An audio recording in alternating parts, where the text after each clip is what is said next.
नमस्कार, आप देख रहे हैं वी टाइम न्यूज। बढ़ते हैं झारखंड की खबरों की ओर। राज्य के कृषि मंत्री बादल पत्रलेख ने परिसदन सभागार में कृषि, पशुपालन, मत्स्य और सहकारिता विभाग के संबंधित पदाधिकारियों के साथ समीक्षा बैठक की। कृषि मंत्री ने सरकारी योजनाओं का लाभ लाभुकों तक कैसे पहुंचे, इस पर अधिकारी कार्य योजना बनाकर कार्य करें। इस दौरान कृषि मंत्री ने कृषि, पशुपालन, मत्स्य और सहकारिता विभाग से संचालित योजना की बारी बारी से समीक्षा की। कृषि मंत्री ने सबसे पहले कृषि विभाग से संचालित योजनाओं की जानकारी ली। कृषि विभाग के पदाधिकारियों द्वारा बताया गया कि पाकुड़ जिले के विभिन्न बैंकों द्वारा 9,598 किसानों का डाटा ऋण माफी हेतु अपलोड किया गया है। इसके विरुद्ध 6,406 किसानों के द्वारा KYC किया गया है, जिसमें से 5,294 किसानों का ऋण माफी किया गया है, जिसमें से ऋण माफी राशि 16 करोड़ 5 लाख रुपए है। वहीं ऑफलाइन मोड में 694 किसानों का ऋण माफी किया गया है, जिसकी कुल राशि 2 करोड़ 8 लाख 20 हजार रुपए है। जिले में अब तक KCC योजना के तहत पाकुड़ जिले के 72,710 किसानों को KCC कार्ड मुहैया कराया गया है।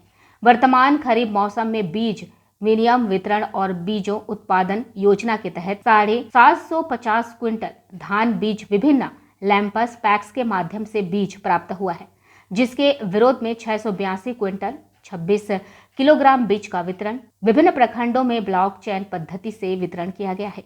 अब शेष 67 क्विंटल 74 किलोग्राम धान बीज का वितरण 2 या 3 दिनों के अंदर कर दिया जाएगा। कृषि मंत्री ने कहा कि छोटे छोटे किसानों को प्रोत्साहित करने के लिए 1 लाख तक का KCC लोन के लिए कोई LPC की जरूरत नहीं है। राज्य के किसानों को बिरसा पहचान पत्र दिया जाएगा। कृषि यांत्रिकीकरण योजना के तहत योजना के पूर्व किसानों से यंत्रों के मूल्य का मात्र आधा 50% लिया जाएगा। जो भी सरकारी योजनाओं की शुरुआत हो या पूर्ण हो, उसका उद्घाटन जनप्रतिनिधि की उपस्थिति में ही किया जाए। कृषि मंत्री बादल पत्रलेख ने जिला सहकारिता पदाधिकारी को निर्देश दिया कि धान अधिप्राप्ति के लिए अधिक से अधिक सेंटर खोलें, ताकि अधिकतर किसानों को इसका लाभ मिल सके। हम लोगों का हमेशा राज्य के जो बजट है उसका धरातल पर कितना अमली जामा पहना जा रहा है और उस योजना का सही लाभ लाभुकों को मिल रहा है। कौन सी योजना है जो ज़्यादा पॉपुलर है, उसका यूटिलाइजेशन सबसे अधिक है।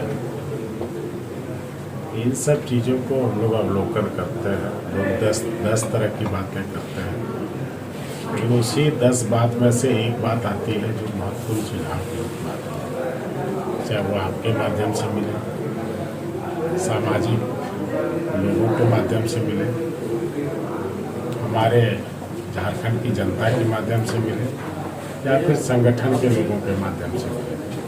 पदाधिकारी भी कभी कभी किसी योजना के कार्यान्वयन में राज्यादेश में संशोधन की बात करते हैं कि ताकि लोगों को ज़्यादा सुविधा मिल सके। इन सब चीज़ों को जब शीर्ष पर बैठे हुए लोग नीचे लोगों से वार्तालाप कम्युनिकेशन करके प्राप्त करते हैं, तो आने वाले 2-4 महीनों में इसका फलाफल दिखता है। हमने ऋण माफ़ी किया, ऋण माफ़ी में क्या दिक्कत है, कोई बैंक मनमानी तो नहीं कर रहा है, या फिर किसी को सही चीज़ों की जानकारी तो नहीं है। जैसे एक राशन कार्ड से एक ही व्यक्ति का ऋण माफ़ी होगा, ये राज्यादेश है। अब कोई ये कहता है कि मेरा माफ़ नहीं हुआ, तो उसको ये समझाने की ज़रूरत है कि आपके राशन कार्ड पर एक व्यक्ति का ही हमने प्रावधान किया है। किसी का ये भ्रम है कि सिर्फ PH कार्ड पे होगा, हरा कार्ड पे नहीं होगा, तो उसको ये बताने की ज़रूरत है कि चाहे आपका वाइट कार्ड हो, PH कार्ड हो, ग्रीन कार्ड हो, कोई भी राशन कार्ड हो, आप सरकारी नौकरी में हैं, आप खेतिहर मजदूर हैं, जो भी है, हम आपके स्टैंडिंग लोन पे कर्ज माफी का प्रावधान किया। यदि आपका खाता NPA है तो वर्तमान में यह माफी नहीं दी है। मुख्यमंत्री पशुधन योजना के तहत लाभुकों को हम लाभ देते हैं 50% अनुदान पर गाय, उसके भी बारे में विस्तृत जानकारी लोगों को देते हैं।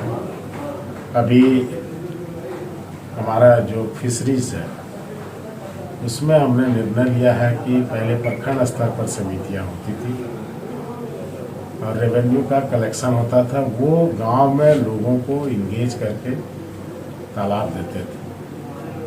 तो पता चलता था कि आपने कोई चीज़ X रुपये में लिया और गांव वाले को उसको Y रुपये में दे दिया। तो इससे ग्रामीणों का शोषण होता था।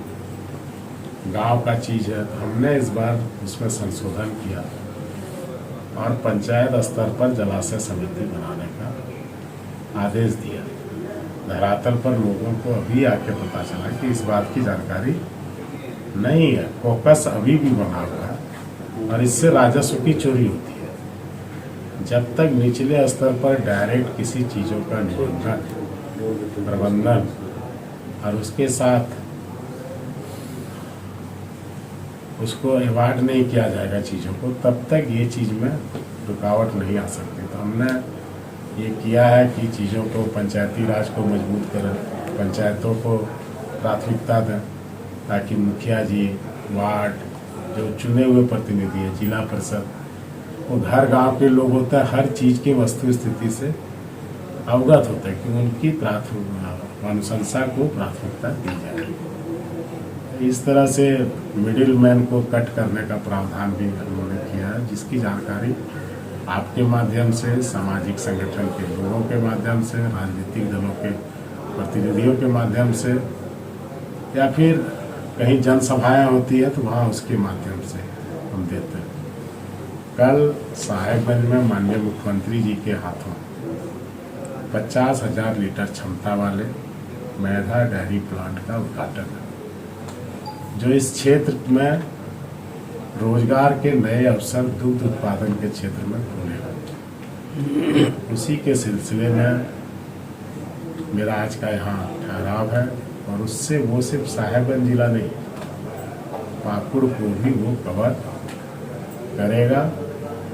और यहाँ भी उस योजना में कैसे हम ज़्यादा से ज़्यादा लाभ दें लोगों को बताने आए हैं। और ये भी है कि झारखंड बने 20 साल हो गया, दूध उत्पादन को बढ़ावा देने के लिए डेयरी तो दूध का दाम बोनस देती है, लेकिन सरकार के ओर से प्रोत्साहन पहले नहीं था। हमने पिछले साल प्रति लीटर 1 रुपये का विभाग की ओर से और इस वर्ष 2 रुपये का प्रावधान किया।